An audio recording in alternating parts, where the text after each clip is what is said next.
Maktabda o'qitish metodikasi o'zgarmasa, ta'lim sifati ham, ta'lim mazmuni ham, ta'lim metodikasi ham o'zgarmaydi degan edilar muhtaram prezidentimiz Shavkat Mirziyoyev. Mana shu maqsadda bugun Shofirkon tumanida Buxoro viloyati pedagogik mahorat markazi tomonidan pedagog kadrlarning uzluksiz kasbiy rivojlanish tizimini yanada takomillashtirish mavzusida o'quv seminari tashkil etildi.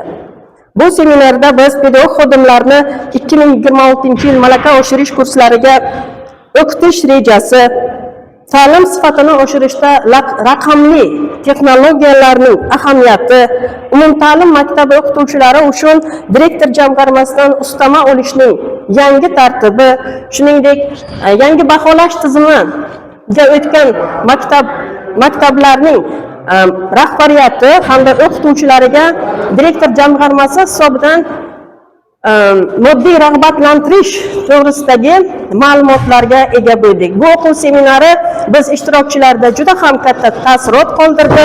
O'zimizga kerakli bo'lgan ma'lumotlarni oldik. Shu bilan birgalikda o'zimizni qiziqtirgan savollarga javob olishga harakat qildik.